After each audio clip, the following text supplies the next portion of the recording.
Hi sisters, welcome to Silk Thread Jewelry Making course. So today classல நம்ம hair accessories எப்படி make பண்ணலான்னு பார்க்க போகிறோம். அதுலேயும் ஃபஸ்ட்டு நம்ம பார்க்க போகிறது ஹேர் பேண்ட் மேக்கிங். ஓகேவா? ஸோ இதுக்கு முன்னாடி நம்ம பேங்கிள் மேக்கிங் பார்த்துருந்தோம். ஸோ இப்போ நம்ம ஹேர் accessories பார்க்க போகிறோம். ஸோ அதுக்கு ஃபஸ்ட்டு ஹேர் பேண்ட். ஓகேவா? ஸோ இந்த ஹேர் பேண்ட் யூஸ் பண்ணி தான் நம்ம குந்தன்ஸ் யூஸ் பண்ணி தான் இந்த ஹேர் பேண்ட் டிசைன் பண்ண போகிறோம். ஓகேவா? ஸோ குந்தன்ஸ் தான் யூஸ் பண்ணணுமான்னு கேட்டால் கண்டிப்பாக குந்தன்ஸ் யூஸ் பண்ணியும் பண்ணலாம். அது தள்ளி நீங்கள் ப்ரூச் மெட்டீரியல்ஸ் யூஸ் பண்ணியும் நம்ம ஹேர் பேண்ட் மேக் பண்ணிக்கலாம். ஓகேவா? ஸோ உங்கள்கிட்ட எது அவைலபிளாக இருக்கோ அதை வச்சு நீங்கள் ரெடி பண்ணிக்கலாம். இதுக்கு பேர் எம்டிஎஃப். ஓகேவா? எம்டிஎஃப் போர்டு நிறைய சைஸில் இருக்குது, ஷேப்பில் இருக்குது. ஓகேவா? ஸோ இது நம்ம எடுத்துருக்கக்கூடிய எம்டிஎஃப் போர்டு. இதிலே 2 வெரைட்டி உங்களுக்கு சென்ட் பண்ணி தந்திருப்பேன். ஓகேவா? ஸோ அதில் நீங்கள் ரெண்டுமே யூஸ் பண்ணிக்கலாம். இது 1.5 இன்ச். ஓகேவா? இந்த எம்டிஎஃபோட சைஸ் 1.5 இன்ச். என்ன ஒரு சைஸ் நான் கொடுத்துருப்பேன், அது 1 இன்ச். ஓகேவா?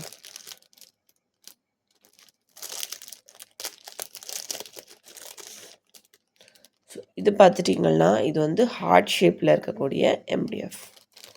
ஸோ எம்டிஎஃப் நிறைய சைஸ்லேயும் இருக்குது, அதே மாதிரி ஷேப்ஸ். உங்களுக்கு என்ன ஷேப் வேணாலும் நம்ம ரெடி பண்ணி வாங்கிக்கலாம். ஓகேவா? கட் பண்ணி ஸ்பெஷலாக கொடுக்குறது மாதிரியும் நிறைய பிளேஸில் இருக்குது. ஸோ என்ன ஷேப்லேயும் வாங்கிக்கலாம், சைஸ்லேயும் வாங்கிக்கலாம். பெருசாகவும் வாங்கிக்கலாம், சின்னதாகவும் வாங்கிக்கலாம். ஓகேவா?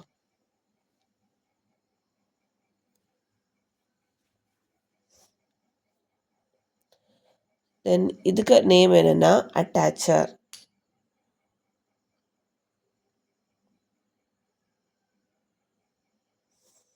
இப்படி தான் இருக்கும் அட்டாச்சர். ஓகேவா? ஸோ இது எதுக்கு அப்படின்னா, இந்த எம்டிஎஃப்பையும் இந்த ஹேர் பேண்டையும் நம்ம எப்படி வச்சு ஸ்டிக் பண்ணால் நிற்காது. ஓகேவா? ஸோ இது ரெண்டையும் கனெக்ட் பண்ணுறதுக்காக இந்த அட்டாச்சர் யூஸ் பண்ணுறோம்.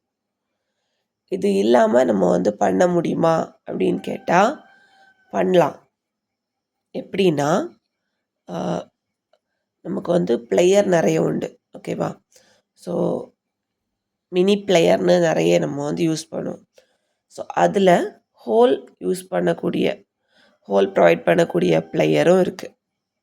ஸோ அது வாங்கி நீங்கள் சென்டரில் 2 ஹோல் போட்டுட்டிங்க அப்படின்னா, இந்த அட்டாச்சர் யூஸ் பண்ணாமல் நம்ம நூல் யூஸ் பண்ணி, நீடில் அண்டு த்ரெட் யூஸ் பண்ணி இதை இந்த இது கூட ஸ்டிக் பண்ணியும் நம்ம ரெடி பண்ணிக்கலாம். ஓகேவா? எதனால் அப்படின்னா, நம்ம அட்டாச்சர் யூஸ் பண்ணுறது நமக்கு ஸ்ட்ராங்காக தான் இருக்கும். பட் லைஃப் ரொம்ப நாள் அப்படியே இருக்கும் அப்படின்னு சொல்ல முடியாது. பட் நீங்கள் ஸ்டிச் பண்ணிங்க, ஹோல் போட்டு நம்ம ஸ்டிச் பண்ணோம் அப்படின்னா எவ்வளோ நாள் வேணாலும் அது இருக்கும். நம்ம என்ன த்ரெட் யூஸ் பண்ணுறோமோ அதை பேஸ் பண்ணி அதோட லைஃப் நிறைய நாள் இருக்கும். ஓகேவா? ஸோ அதனால் நம்மளோட சாய்ஸ் தான். பட் இது கொஞ்ச நாள் தான். பட் அடர்ந்தாலும் நம்ம என்ன பண்ணிக்கலாம், B7000 யூஸ் பண்ணி ஸ்டிக் பண்ணிக்கலாம். மினிமம் ஒரு 2 இயர்ஸ் ஆச்சும் இது நல்லா ஸ்ட்ராங்காக தான் இருக்கும். ஓகேவா?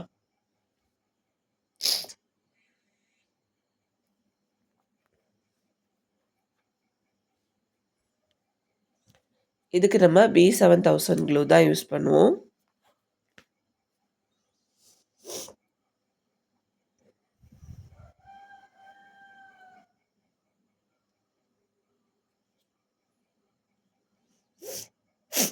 ஃபஸ்ட்டு நம்ம பேண்டை தான் அட்டாச் பண்ண போகிறோம். ஸோ அதுக்கு ஃபஸ்ட்டு இந்த அட்டாச்சர் எடுத்துக்கணும். எடுத்துட்டு இதோட இன்சைடில் B7000 இந்த ஹோல் மாதிரி இருக்குது பார்த்தீங்களா, இந்த இன்சைட் போர்ஷனில் ஃபஸ்ட் நம்ம க்ளூ அப்ளை பண்ணிக்கணும்.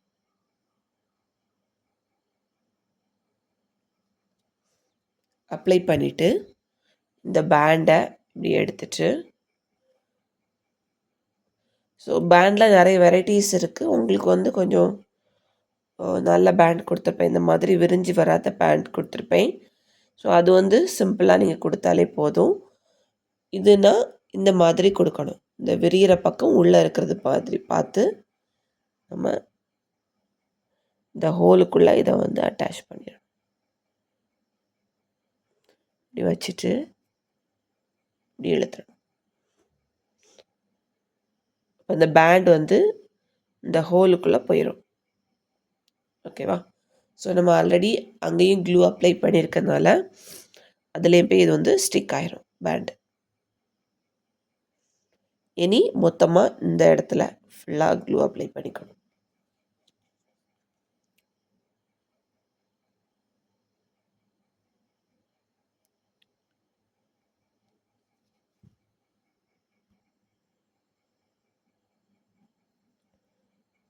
ஸோ இந்த அளவுக்கு க்ளூ அப்ளை பண்ணிக்கணும், ஃபுல் ஸ்பேஸும் கவர் ஆகிறது மாதிரி.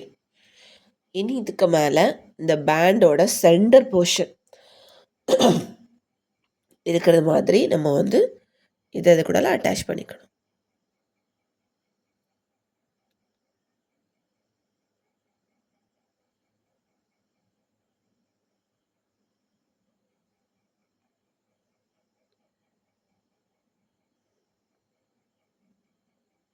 ஓகேவா?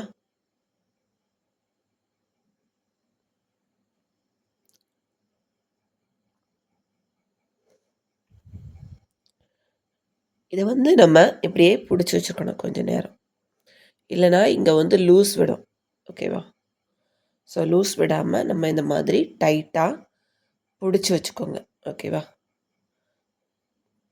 பிடிச்சி வச்சுக்கலாம். இல்லை கிளிப் இருக்குன்னா எடுத்து நம்ம வந்து ஃபிக்ஸ் பண்ணி வச்சுக்கலாம். அலிகேட்டர் வச்சும் இதை வந்து ஃபிக்ஸ் பண்ணிக்கலாம்.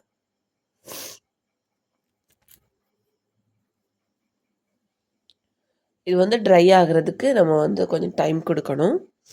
ஒரு 1 டே டைம் கொடுத்துக்கோங்க. ஓகேவா? இல்லைனா ஒரு ½ டே ஆச்சும் டைம் கொடுத்துக்கோங்க.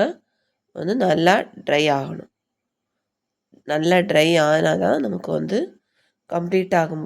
இதில் வந்து இனி நம்ம வந்து டிசைன் பண்ணுவோம்ல மேல் பக்கத்தில். ஸோ அப்போ நமக்கு வந்து ட்ரை ஆன பிறகு பண்ணோம்னா தான் ஸ்ட்ராங்காக இருக்கும். இல்லைன்னா இது வந்து நம்ம பண்ணிகிட்டு இருக்கும்போதே உருவி வந்துடும். ஓகேவா? அது மட்டும் இல்லை, என்ன ஒன்று என்னென்னா, இந்த மாதிரி நம்ம வந்து ஸ்டிக் பண்ணி பேண்ட் ரெடி பண்ணிட்டு தான் மேலே வந்து டிசைன் பண்ணணும். ஃபஸ்ட்டே டிசைன் பண்ணிவிட்டு அடுத்து எடுத்து பண்ணுறோம் அப்படின்னாலும் பண்ணலாம். பட் அந்த ஒர்க் ஃபுல்லாக நல்லா ட்ரை ஆன பிறகு தான் இந்த மாதிரி நம்ம வந்து அட்டாச் பண்ண முடியும். ஓகேவா? அதுலேயும் நம்ம வந்து அந்த ஒர்க்குக்கு மேலே கை வச்சு தான் இப்படி பிடிச்சிட்டு நிற்கிறது மாதிரி இருக்கும். ஸோ அதனால் முடிஞ்ச வரைக்கும் நீங்கள் வந்து ஃபஸ்ட்டு இதை அட்டாச் பண்ணி ட்ரை பண்ணிவிட்டு அதுக்கப்புறம் டிசைன் பண்ணுங்கள். ஸோ அப்படி பண்ணால் நமக்கு வந்து பிடிச்சிட்டு பண்ணுறதுக்கும் ஈஸியாக இருக்கும். ஓகேவா?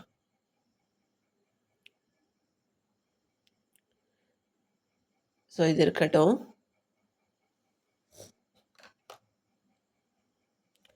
ஸோ நான் ஆல்ரெடி ஸ்டிக் பண்ணி வச்சது இருக்குது. ஸோ அதை யூஸ் பண்ணிக்கிறேன்.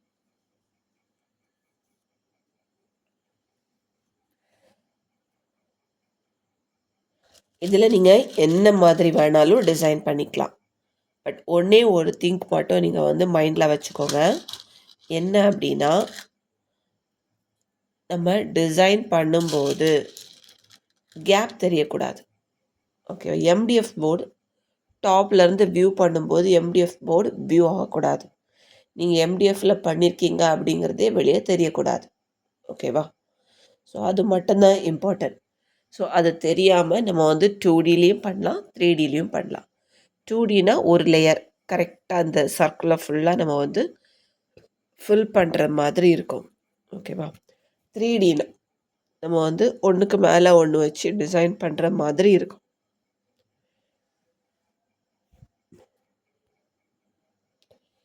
இதுக்கு நாம் B7000 க்ளூ தான் யூஸ் பண்ணும். ஓகேவா?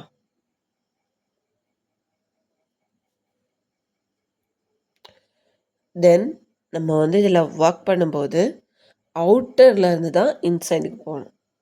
ஓகேவா? இன்சைட்லேருந்து அவுட் சைடுக்கு போகக்கூடாது. Outside to inside. Okay,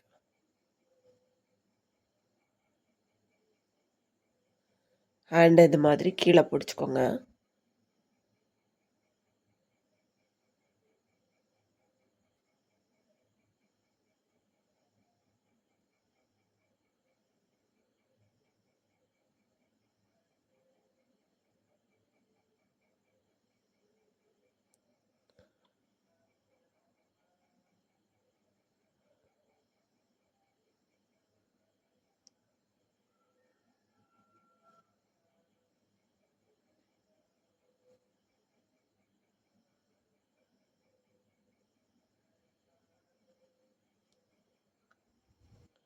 first out சைடில் மட்டும் க்ளூ அப்ளை பண்ணிக்கலாம். ஸோ இன்றைக்கி நான் வந்து 3D பேட்டர்ன் தான் சொல்லித்தர போகிறேன். ஸோ அதுக்கு 8K குந்தன்ஸ், ஐ ஷேப் குந்தன்ஸ் எடுத்திருக்கேன். ஓகேவா?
எயிட் கே குந்தனை நம்ம வந்து இந்த க்ளூ யூஸ் பண்ணி ஸ்டிக் பண்ணும்போது டக்குன்னு வந்துடாது.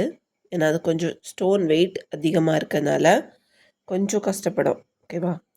நீங்கள் கையெடுத்தும் வச்சுக்கலாம், இல்லாட்டி ஸ்டிக் பென் யூஸ் பண்ணியும் பண்ணிக்கலாம்.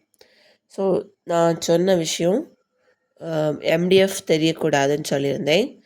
ஸோ அப்போ நம்ம வந்து ஃபஸ்ட் லேயரை எப்படி கொஞ்சம் வெளியே ப்ரொஜெக்ட் ஆகி நிற்கிறது மாதிரி நம்ம வந்து அரேஞ்ச் பண்ணணும். எல்லா இடத்துலையும் ஈவனாக ப்ரொஜெக்ஷன் இருக்கிறத பார்த்துக்கோங்க. பட் நல்லா ஸ்டிக் ஆகுமா, ரிமூவ் ஆகி வருமானு கேட்டால் வராது. ஓகேவா? நல்லா ஸ்ட்ராங்காகவே இருக்கும்.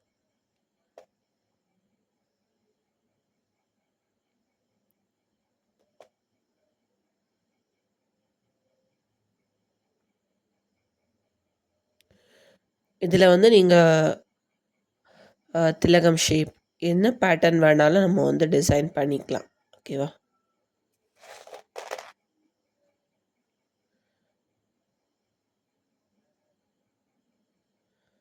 ஸோ நெக்ஸ்ட் டே கிளாஸில் வேற ஒரு பேட்டர்ன் பண்ணி காட்டுறேன்.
ஸோ இப்போ பார்த்தீங்கன்னா இந்த மாதிரி நம்ம அரேஞ்ச் பண்ணியிருக்கோம்.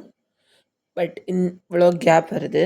ஸோ இந்த கேப்பில் நம்ம வந்து ஒரு ஸ்டோன் வைக்க முடியாது. ஓகேவா? ஸோ இந்த மாதிரி நமக்கு வந்து வரும்போது இந்த கேப்பை நம்ம அட்ஜஸ்ட் பண்ணி விடணும். ஓகேவா? எல்லா இடத்துலையும் ஈவனாக கேப் வர்றது மாதிரி பார்த்துக்கணும்.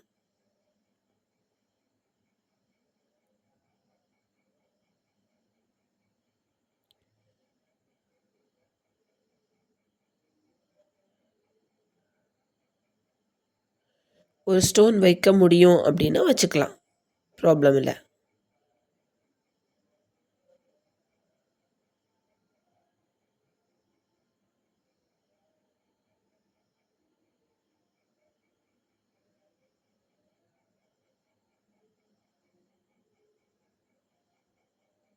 ஸோ அதனால் க்ளூ அப்ளை பண்ணி ஸ்டிக் பண்ணுறீங்க அப்படின்னா ஒரே நேரத்தில் பண்ணி முடிச்சிடணும். அப்போ தான் இந்த மாதிரி சின்ன சின்ன அட்ஜஸ்ட்மெண்ட் வந்துச்சுனாலும் நம்ம உடனே அதை வந்து கிளியர் பண்ண முடியும்.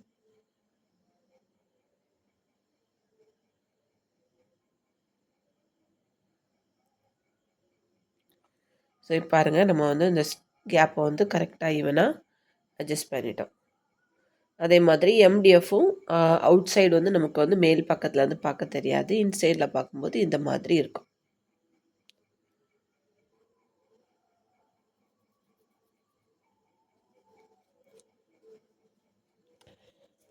அடுத்தது இதுக்கு மேலே அடுத்த லேயர் வைக்க போகிறோம். ஸோ ஒரு லேயர் ஃபினிஷ் பண்ணிட்டோம். ஸோ அடுத்த லேயர் வைக்கும்போது 3D பேட்டர்னில் வைக்கணும். ஸோ க்ளூ வந்து நம்ம இன்சைட்லேயும் கொடுத்துக்கணும். ஓகேவா? க்ளூ கொஞ்சம் அதிகமாக கொடுக்க வேண்டியிருக்கும்.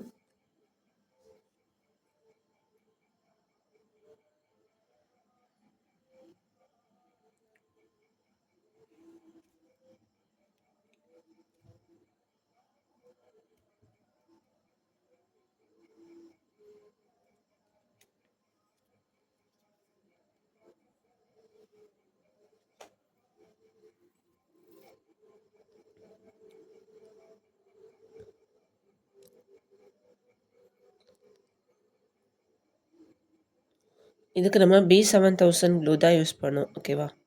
ஸோ எம்டிஎஃப் இல்லாமல் வேறு இதில் பண்ணலாம் அப்படின்னா நம்ம ஓஹெச்பியில் கூட இந்த மாதிரி பண்ணிக்கலாம். ஸோ ஓஹெச்பியை நம்ம வந்து ரவுண்ட் ஷேப்பில் கட் பண்ணிவிட்டு அதை நம்ம வந்து என்ன பண்ணிக்கலாம், எம்டிஎஃப் அட்டாச் பண்ணி பண்ணலாம். அப்படி இல்லைன்னா ஓஹெச்பியில் ரெடி பண்ணிவிட்டு கட் பண்ணி அதுக்கப்புறம் தூக்கி கூட நம்ம வந்து பேண்டு மாதிரி ரெடி பண்ணிக்கலாம். ஓகேவா? இனி அடுத்தது பாருங்கள், இந்த ஃபஸ்ட் லேயர் வச்சுருந்தோம்ல அதுக்கு மேலேயும் நம்ம வந்து லைட்டாக க்ளூ அப்ளை பண்ணிக்கணும். எதுக்காகனா நம்ம 3D லேயர் பண்ணுறோங்கிறதுனால அதில் தான் நமக்கு வந்து ரெஸ்ட் ஆகிறது மாதிரி இருக்கும். ஸோ அதுலேயும் க்ளூ அப்ளை பண்ணோம்னா நல்லா ஸ்ட்ராங்காக ஸ்டிக் ஆகும். அதற்காக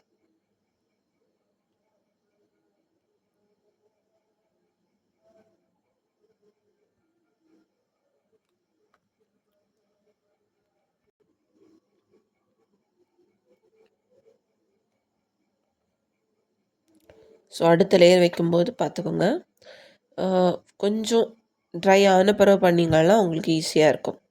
க்ளூவில் ஃபஸ்ட் லேயர் ட்ரை ஆன பிறகு செகண்ட் லேயர் கொஞ்சம் ட்ரை ஆன பிறகு வச்சிங்கன்னா நியூவாக ட்ரை பண்ணுறீங்க அப்படின்னா உங்களுக்கு ஈஸியாக இருக்கும்.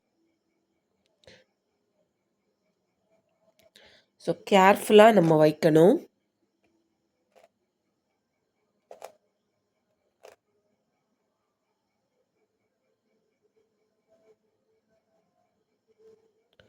எல்லாம் ஒரே மாதிரி இருக்க மாதிரி பார்த்துக்கோங்க.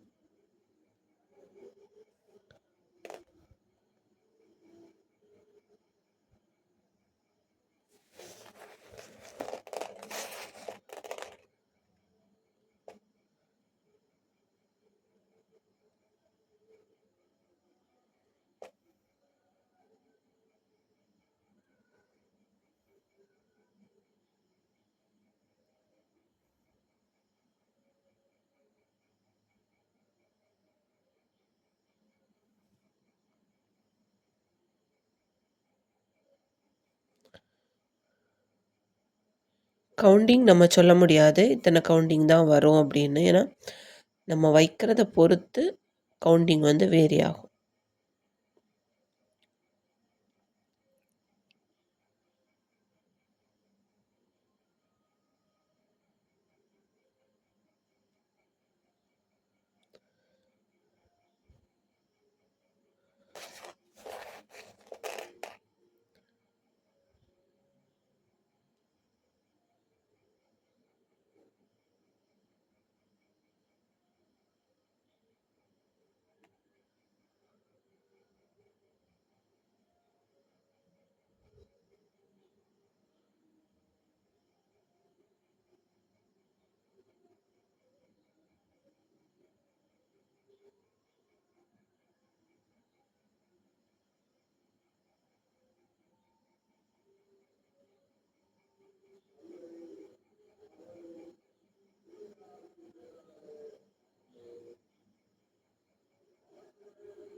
ஓகேவா?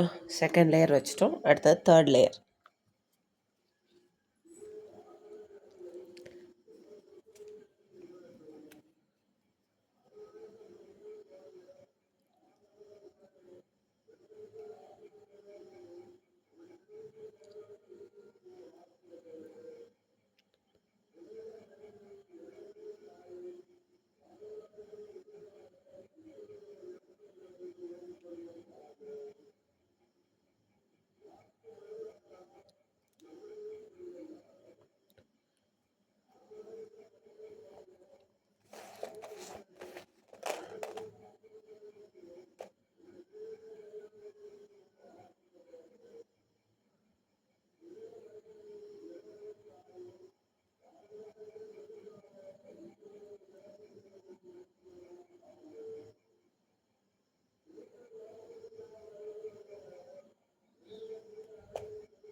இந்த மாதிரி ரெடி பண்ணக்கூடிய ஒரு பேண்ட் சைஸ் பொறுத்து வேரி ஆகும். இது வந்து 1.5 இன்ச்சு.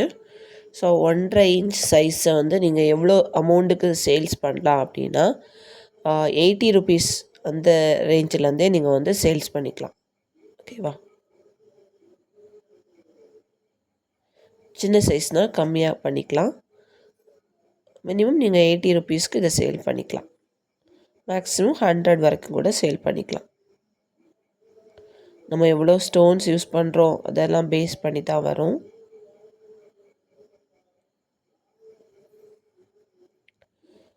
ஓகேவா? ஸோ 3 லேயர்ஸ் ஃபினிஷ் பண்ணிட்டோம். இதுக்கு மேலே இன்னொரு லேயர் வைக்கணும்னு நினச்சாலும் நீங்கள் வச்சுக்கலாம். இல்லை இதோட ஃபினிஷ் பண்ணிவிட்டு சென்டரில் ஏதாச்சும் பீட்ஸ் இல்லை ஸ்டோன்ஸ் அந்த மாதிரி கொடுத்து கூட நம்ம வந்து ஃபில் பண்ணிக்கலாம். ஓகேவா? நான் இன்னொரு லேயர் வைக்கிறேன்.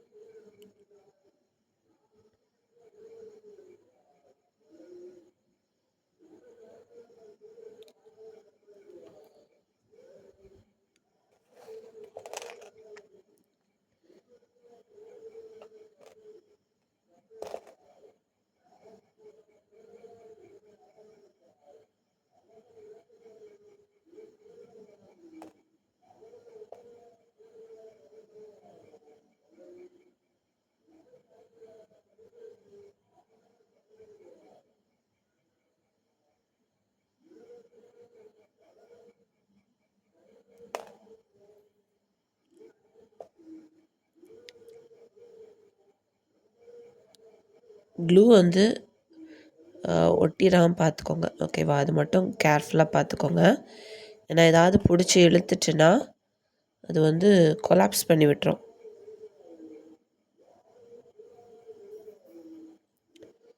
ஸோ வைக்கும்போது நல்லா கேர்ஃபுல்லாக வைங்க. ஓகேவா? இப்போ நான் 4 லேயர்ஸ் கம்ப்ளீட் பண்ணிட்டேன்.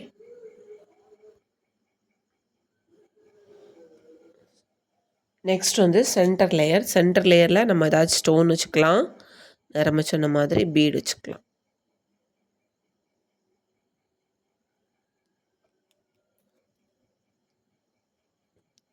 இப்போ நான் ஒரு பீடு வச்சுருக்கேன்.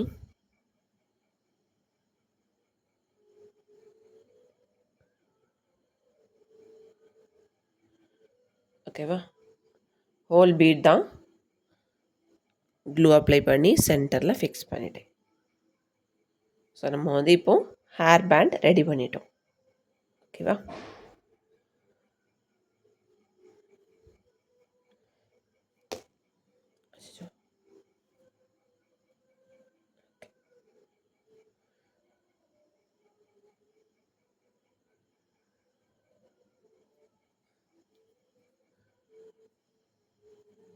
இந்த மாதிரி நூல் நூலாக இழுக்காமல் பார்த்துக்கோங்க.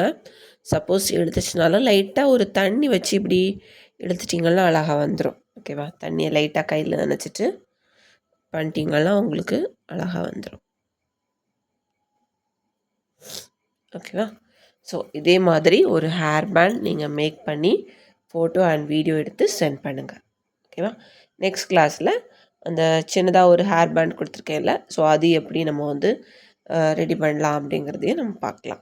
ஓகேவா? அது இன்னொரு டிசைன் ரெடி பண்ணுறது பார்க்கலாம். Okay, thank you. Next day meet பண்ணலாம்.